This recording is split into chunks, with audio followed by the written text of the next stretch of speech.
Hey, welcome to another video from Gardening with Big Ben. Today we have an exciting project to start.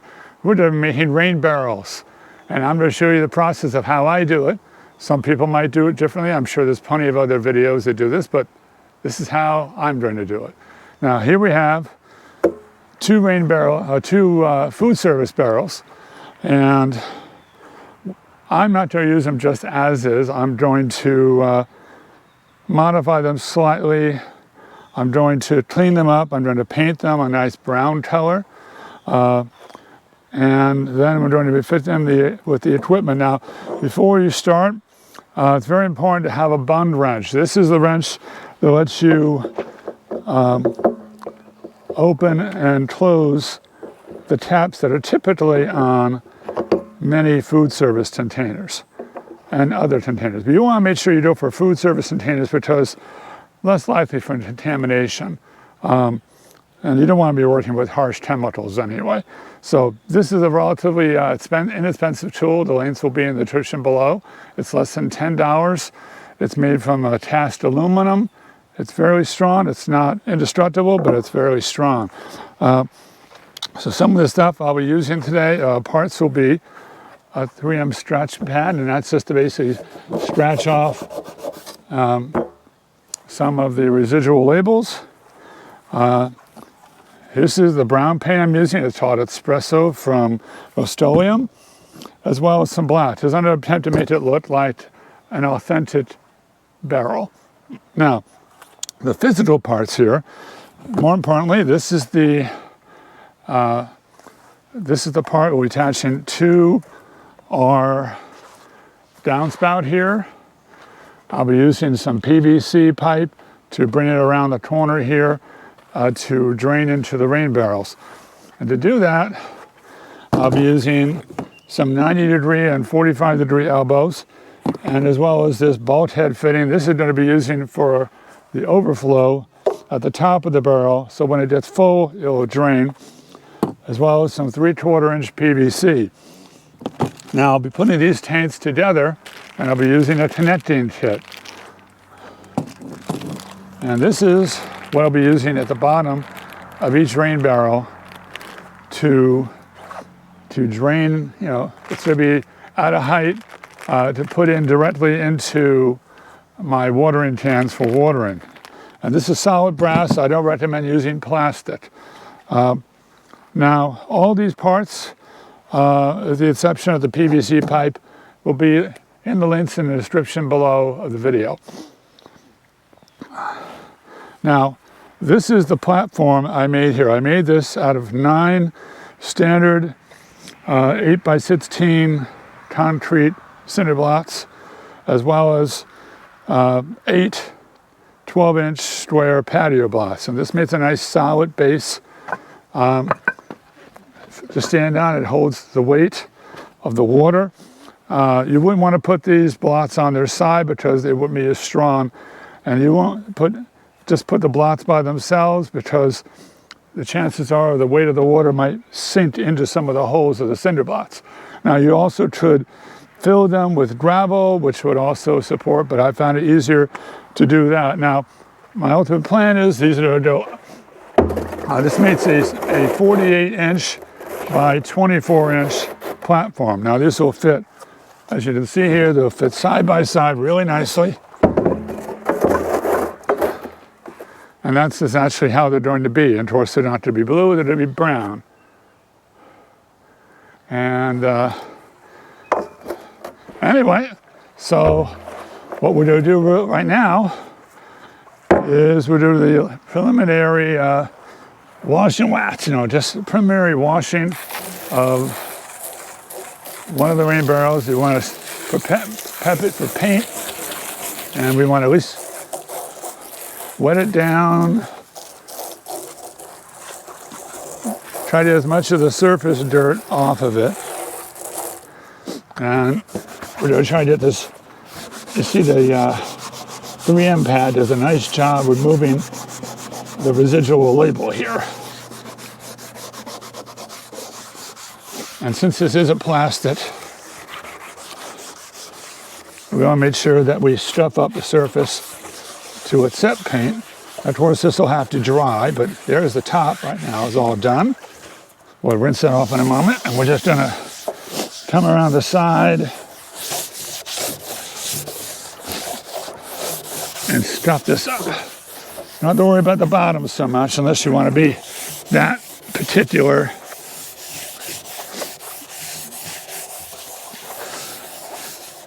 We're just trying to do it as clean as we can to accept paint. And what I'm going to do ultimately is I'm going to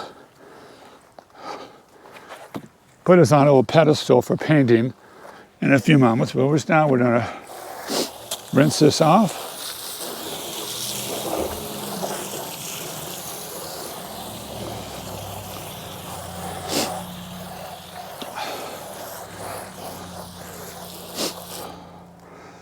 And then we're going to let this dry. I'm going to set this over here to dry on the path here. But this is going to be, probably need a little final wipe down with a damp cloth and a dry cloth before we actually paint it. All right, now we got this thing washed and prepped for paint. Now, I'm going to be painting the top of this. I'm going to be painting a ridge around here and here. And at the very base, I'm going to put a little black too, and the rest is going to be brown. So what I'm going to do is I'm going to paint it first, let it dry, and then I'm going to mask it and then paint the brown colors, okay? So let's get started here.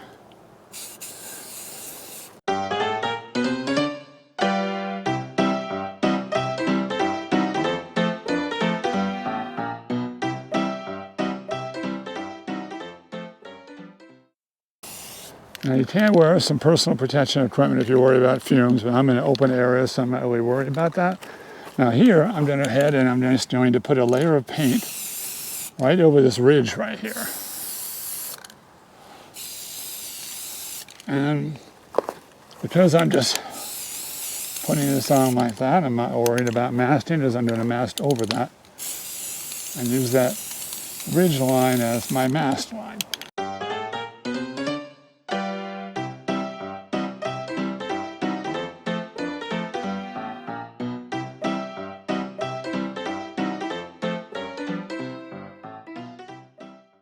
And that's job number one here.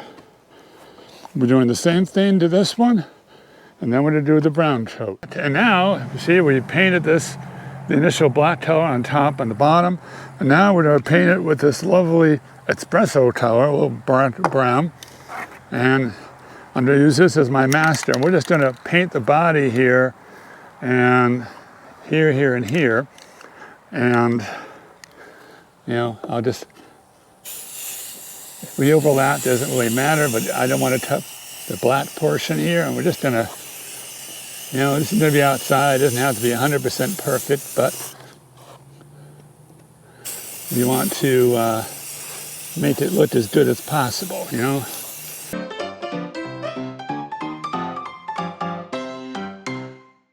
And in a few moments, you'll see the finished product.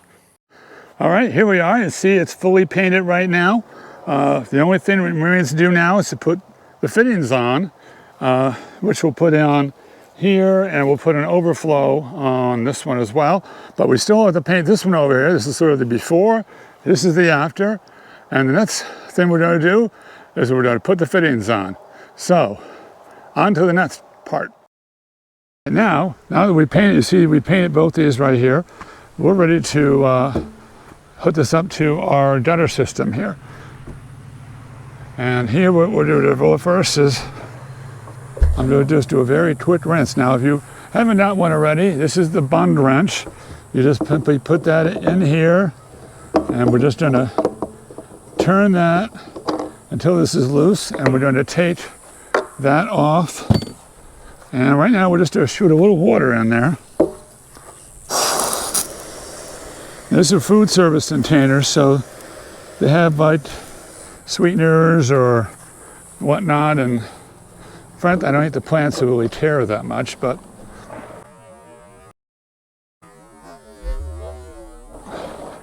we don't want things necessarily growing in there either. So we're going to rotate, and we're going to dump this out.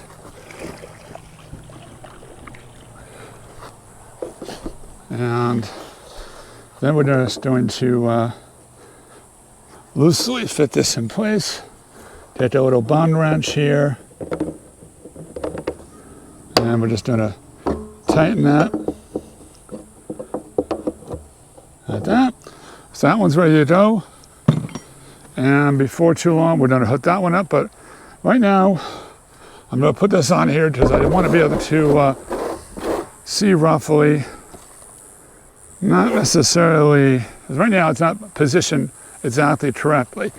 This is our diverter that's going to be coming off the downspout here. So I'm going to measure approximately up here, and I need to make a little mark where this is going to go. But basically, I'll take a rock here. But basically, up here is going to come down, and the water's going to come and plumb that way. Now they do make a hose, I'll show you that in a moment, but basically that's where that's going to go. 5 inches down with our mark, 5.1, but so I'm sure 5 here will be, double check our measurements. All right, so 5 is right there. All right, now these hoses do come with a length of, this diverter comes with a length of pipe like this. If you're going to use it, I recommend you take it, open it up, and let it round itself off, because obviously the water is not going to pass through very much if the pipe is flat.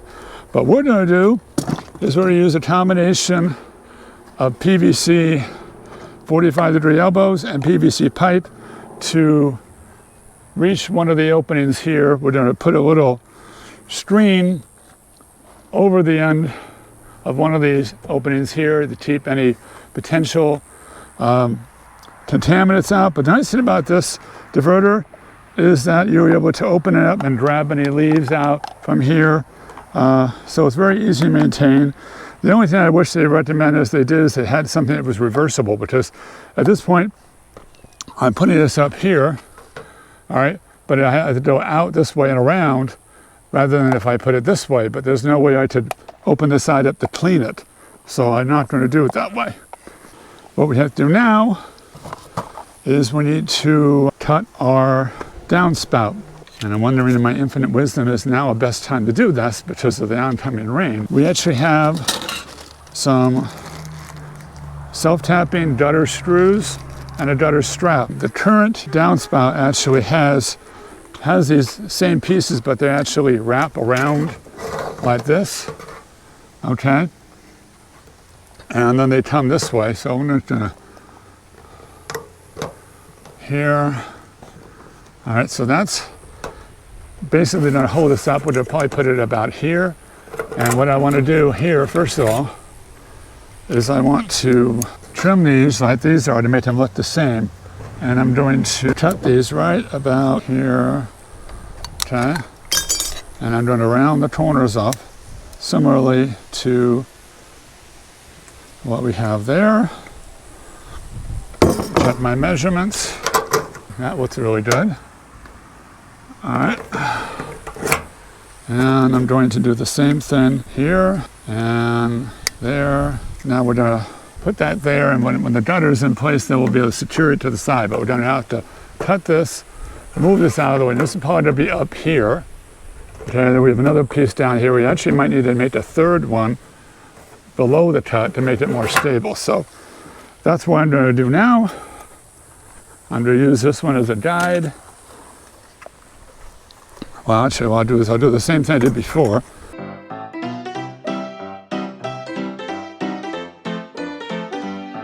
So now we got two straps here.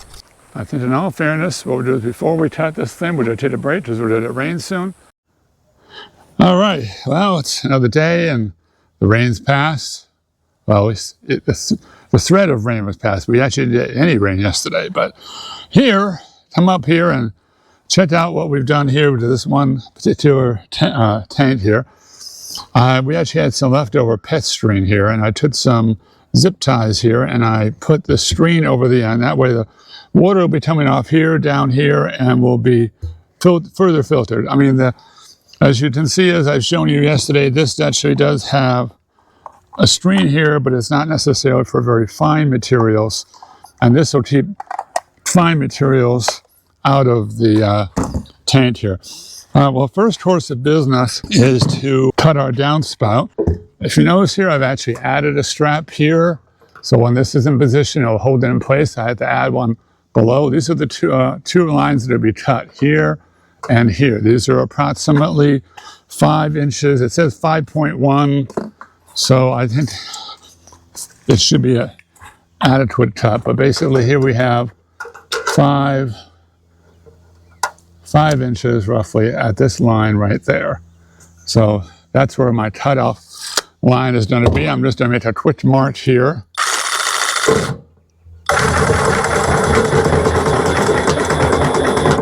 That's why I know where I'm cutting.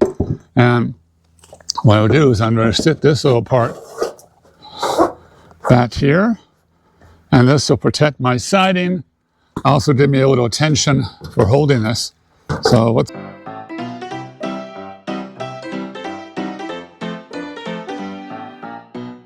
if I didn't have this here, it would cut through the siding. So there we have it. Now, what I'm going to do right now is I'm going to set this over here, and I'm just going to even this cut out here. And reason being is I want a nice smooth cut for the gutter. So we'll lay that down on its side right now. That'll eventually be reinstalled.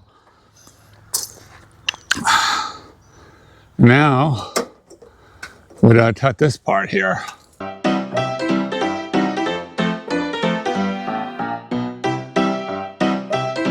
Just to avoid cutting into the siding. We still need to cut that because it's not, I'm not treating this correctly here. I'm not sure if a hat saw would have been better, but it might have been a little cleaner, but thank goodness for tin snips.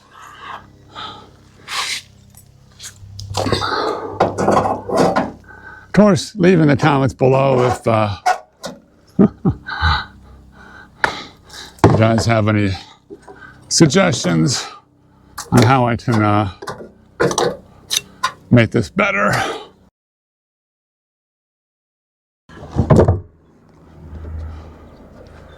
As you see, I'm having just a little bit of a difficult time here. 5 minutes later. That's pretty much it, but if you notice, there's a bit of a lip here on the side, and now I got to flatten that lip before I can attempt to put this together. It's like performing surgery at this point. Well, now that that's done, let's test our fit. Now this should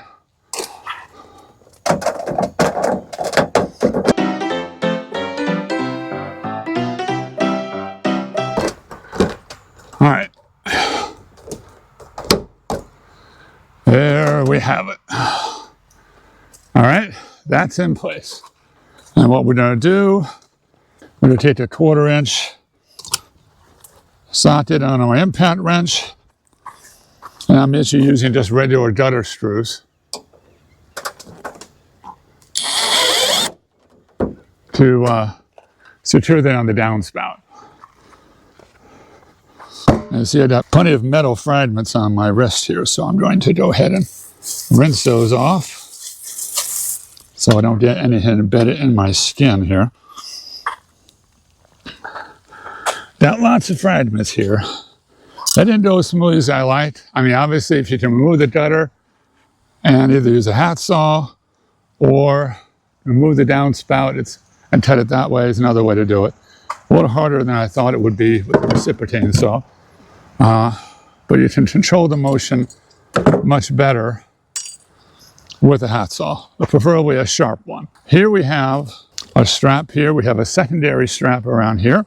Basically, we want to put this in position, below this, where this is going to come out, so that this edge of the material is going to be there. So I'm going to make a little mark there. And now we're going to switch bits to our T25 bit. I'm going to secure this bracket before we get the pipe in places, otherwise it would be a little difficult to get that in there. So I'm going to make sure we do this and line up where we want it to be.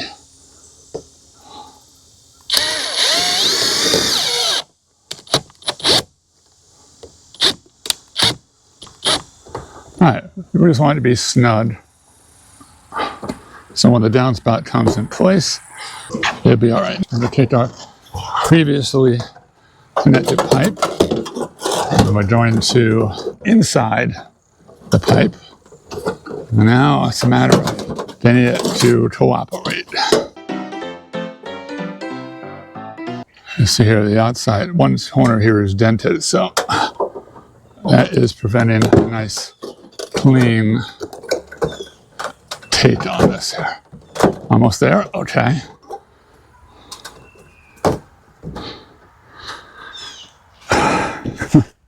Now we have to remove the bit, switch back to the 1/4" drive. Get a couple more of the gutter screws here. And before I drive this home, I want to make sure that it's seated properly and get it close to the top as possible. And now we're going to put a few more on the sides just to give us a little bit more security.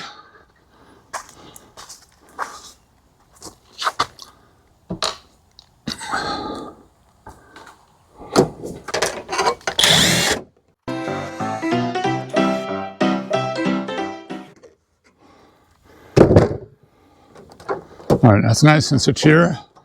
Now we're going to reattach the downspout. We'll start with the bottom one. All right, our downspouts now resecured nice and firmly. This is the way the overflow pipe is going to, not overflow, but the, when the system is bypassed, you come over here and see, without pointing into the light, right now this arrow and this handle over here.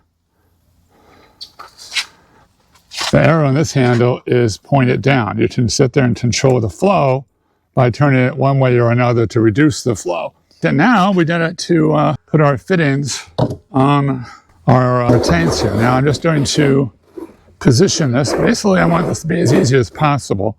So probably I'm going to position it this way so the water will come off here. This few bends will come out. It'll come out this way and come straight here and then down.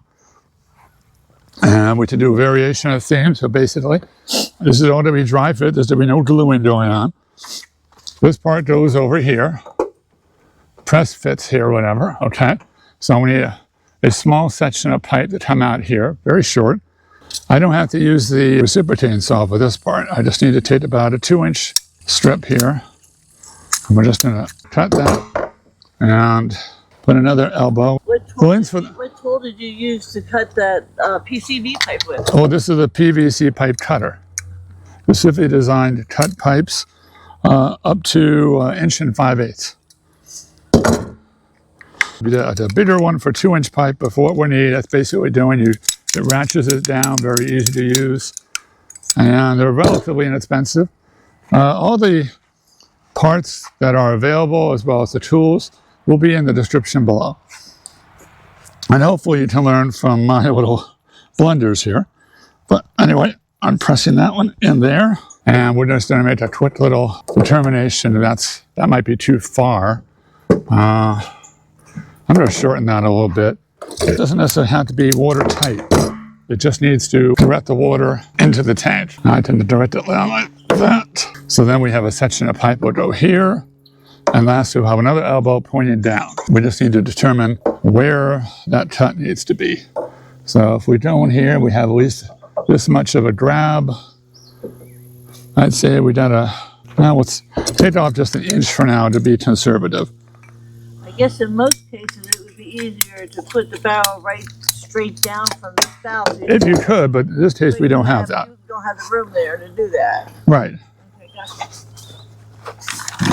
Preferably to be straight, it was right below or to the other side would be better since this is designed that way. Right, but you got a hose and water spout there.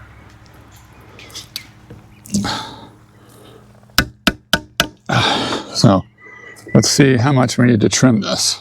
What I'm going to do here is this. I'm going to have this situated. I want it to be pretty much like that. Watch that. I'll probably come just a tiny bit this way. All right. So if we want it to be like there, I'll be able to take off approximately a little more than an inch. See if that's enough here.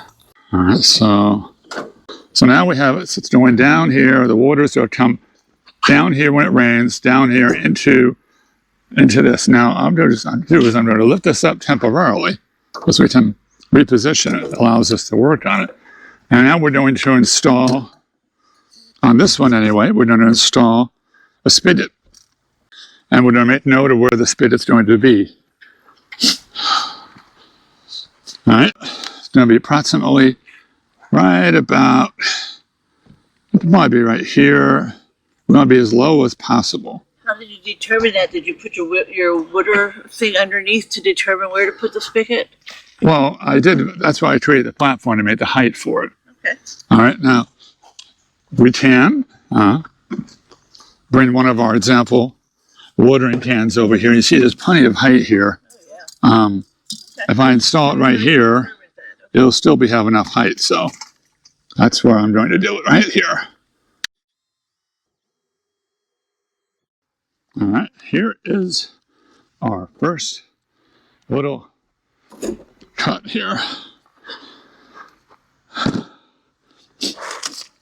Now, two things.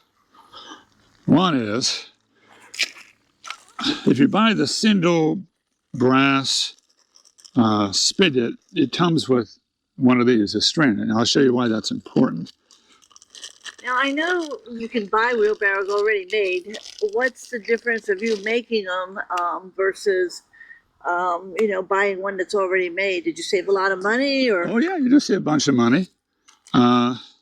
All the costs and materials will be below, but here's what we have right here.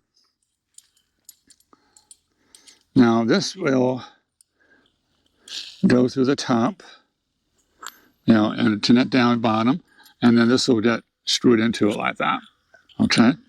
It comes with two gaskets, one for the inside, one for the outside. Now, you may ask, well, how do we get this nut or this flange down to the center? Well, the difference is we have to use a string, and we got to do two things. First of all, we need to use something small that will be able to get in there, and usually you probably use a little small nut.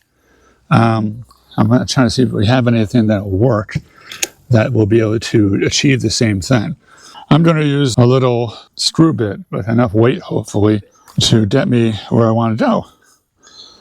Now, first trick, obviously, is getting the string through the fitting. You always want to put the fitting on first, which is what you're going to do is we're going to drop the string down this hole. And of course, here's the reason why we have our bund wrench here, and that's just to open things up so we can get. Now we're going to do the same thing over here to this side.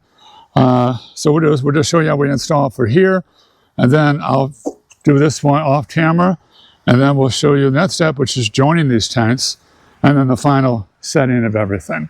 So right now we're going to make a little loop around here to hold that in place. It doesn't necessarily have to be secure, but obviously we don't want this bit to drop off after we put it in place. So we're going to make this as snug as we can make it without being too snug. All right, now the option is we have to drop this down to the point it'll be able to grab from the hole here. So now I should get my finger in here. Hopefully, I feel the I feel the string. You can hear you moving it in there. 5 minutes later. There we go. All right. Now that's actually through. Now, pull that through enough here. I'm going to hold that in place with my then now what we're going to do is we're going to drop that down and grab it through. So now we are ready to put our next fitting on, which is up here somewhere. But we need the other washer right there. Okay. All right, so I'm going to pull this all the way through. We don't need the string anymore. And we want to carefully, because we want this to fall back inside. All right.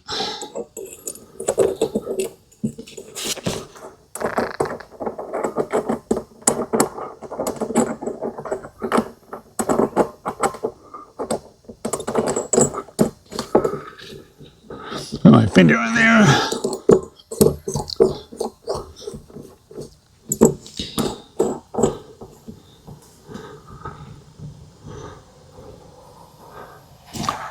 Okay, now we're going to take my little pliers here.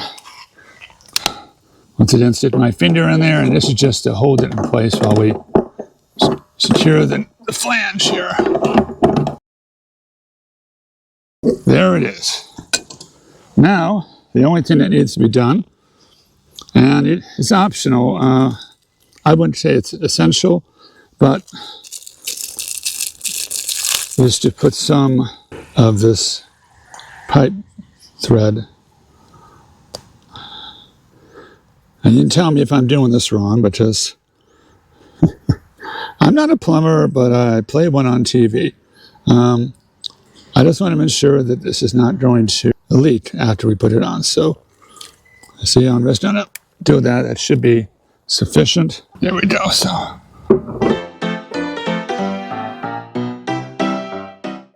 and that's our shut-off valve. Installed on our tank. So the only thing that remains to do is do this one, and then we hook the tank up so when this gets full, it'll flow into this tank. All right, well, now you see here, we've added the spigot right here to this barrel here. And also we've added overflow to this pipe here. So this pipe will go down here once it reaches a height here. But on this side, I've drilled a hole here. This is the first part of this connector pipe. All right, so what we do first is we're going to, I had the string here, I was able to grab it with my finger here. And we're going to go ahead and we're going to put this in place here. And I'm going to keep this taut and be able to get this fitting out here. Now, unfortunately, my fingers aren't that busy. I'm just going to go ahead and carefully pull the string through. And I'm going to start the nut over here carefully. Once this gets started, I'm going to stick my finger in here to hold it in place and tighten. Just doing it this hand tight. Doesn't need to be super tight. Just, all right. Now, that's one here. So this is one here. Now, I'm going to attach this pipe right here for now. Not for now, but basically I put a washer in here like you would an ordinary hose. It's essentially like a 3/4 inch hose washer. And once it gets in place, we're simply going to hand tighten here. May tighten this a little bit more.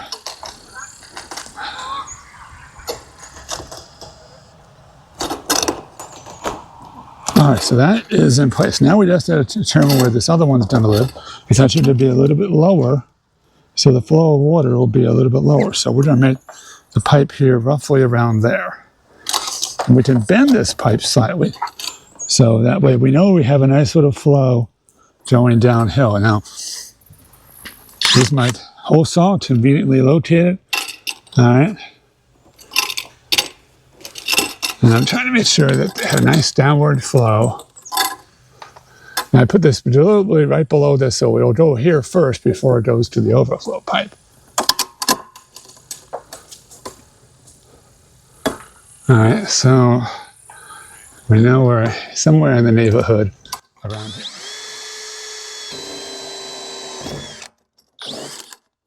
We have our hole. Now what we're going to do is we're going to get our string in place again here. And all we need to do here is swing this back and forth until I can grab the string like this and pull the string through like that.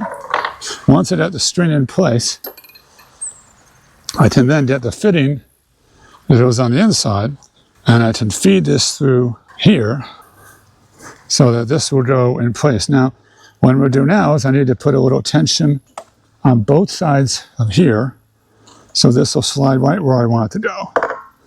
So here it goes.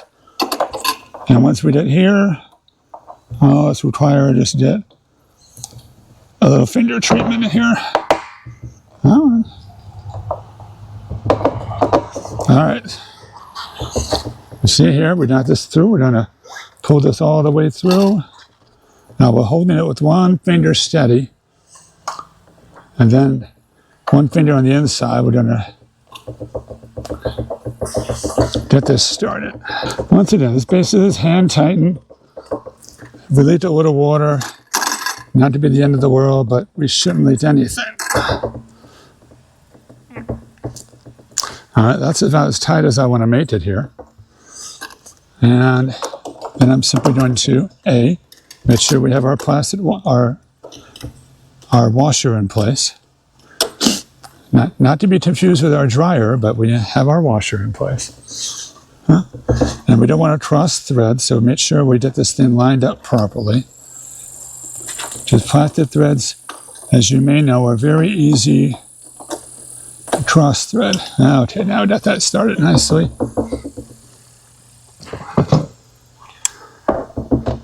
Now I know it said it's been hand tightened, but right now, this one seems to need a little persuasion. 5 minutes later. All right, as you see, basically it's coming out with a slight pitch this way. So that's what's going to happen here. Now that we've got everything in place, we can hand tighten the taps back in place. And you know what? I think now I should know that I put some water in these barrels already just to give them a little bit of weight. Just to realize, 55 gallons of water, about 8 to 9 pounds per gallon. How much is that, honey, per container? What now? If they're about 8 to 9 pounds per gallon, and we have 55 gallons. Well, 8 times 50 is 400. All right, so we talk about 400 pounds minimally per container. And that's the reason why we have a nice solid base down there. Now, lastly, what we're going to do now is we're going to test the downspout here. Now, this is the open and closed position here. This is where the water comes down. You put it in here, slide down to close it. All right, now, without getting Marie wet, I'm going to shoot some water to the ceiling and we'll see how long it takes to... But basically the water's coming out here and you see it's coming down the downspout, which, by the way, you might notice I painted, and into the barrel. You see the water is dripping and going into the downspout. Now, it does concern me that there was some leakage here. Let's just try this another time here. Yeah. Mild entertaining if I should fall over, right? All right, so shooting the water up here. We're going to see how long it takes to not to create a mess, but all right, that should be enough. Now, you should notice that at this point, the water is coming out. I'm not particularly happy with the fact that it's leaking past this point. I'm not sure if there's anything I can do to make it more watertight, because obviously water spilled here kind of defeats the whole point of this. We want to preserve as much rain as we can. Well, that's going in the barrel because I can hear it. Well, if you look over here, you can see the water. Dripping the water here. You can see the water coming out Oh yeah. and going through the little pre-filter there. What I've noticed here is this is open here, but you know, it seems to be, Doesn't seal well, maybe? it's not sealing well. I don't know if there's anything I can do to seal this properly, other than put like a silicone or something. I'm gonna get some sealer and see what we got there. Okay, we're back. All right, get all the water out of here. Before you test, I recommend you seal this joint all the way around with some appropriate sealant. Yeah, that would be a good idea. It's fortunate that I actually have some brown silicone sealant inside the house. How convenient, huh? And I think we're almost ready to shoot some sealant in there. Trying to get as much of the water out as possible.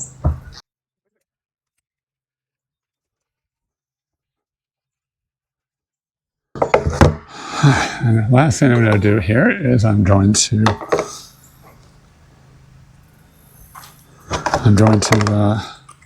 put some sealant around here.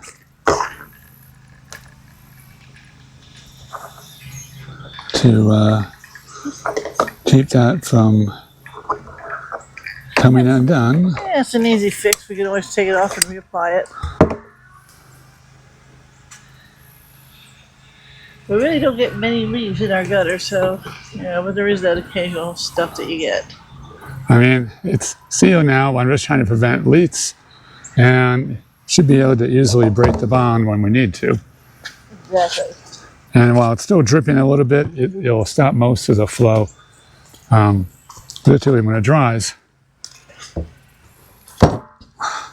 There you have our installation. Did I forget anything, honey? Well, you're forgetting that after that, then you have to clean up everything, which is a real...